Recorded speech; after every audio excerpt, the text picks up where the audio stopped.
ജ്യോതി, ജ്യോതി അമ്മ. നീ ഇതെവിടെ പോയിരുന്നു? കുറച്ചു നേരമായിട്ട് കണ്ടിട്ടില്ലല്ലോ നിന്നെ.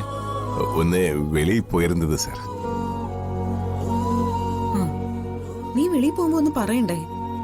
ഒന്ന് രണ്ട് സാധനങ്ങൾ വാങ്ങാനുണ്ടായിരുന്നു. அதுக்கு என்ன மேடம், ஒரு வாட்டி கூட போனோம் அவ்வளவுதானே. எனக்கு இங்க வேற என்ன வேலை? എന്താ ശരവണ? தாமா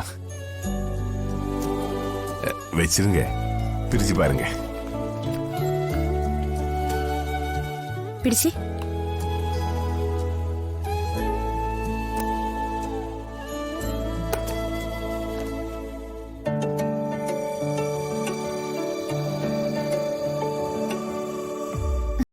ഇതെവിടുന്ന?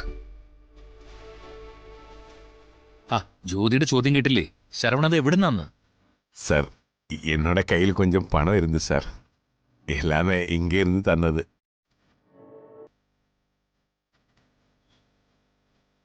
அதெல்லாம் கூட்டி கூட்டி வச்சு நம்ம சிஸ்டர் கல்யாணம் தானே, நானாയിട്ട് ஏதாவது வாங்கி கொடுக்க வேணாமா?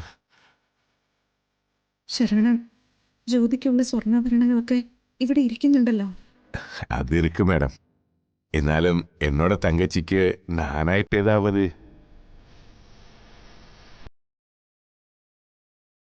അമ്മ, உங்களுக்கு இது பிடிச்சிருக்கா?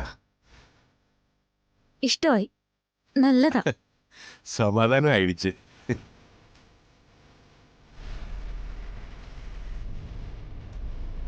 சரி, பெண்ணுங்களுக்கு ஏதாவது வாங்கும்போது அவர் கூட இருந்தா நல்லா இருக்கும். ஆனா இதுக்காக நான் ஜோதியை கூப்பிட்டு போனா நீங்க எல்லாரும் அது வேண்டாம், அந்த பணம் கையில் இருக்கட்டும் என்று தான் சொல்லு. அதுதான் தனியே போனேன்.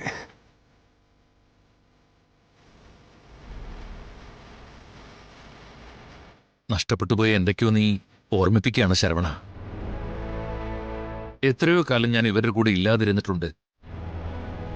പക്ഷേ സ്വന്തം ജീവിതം നഷ്ടപ്പെടുന്നത് അറിയാതെ നീ ഇവരുടെ കൂടെ കാവൽ നിന്നു. മകനായി, ഏട്ടനായി.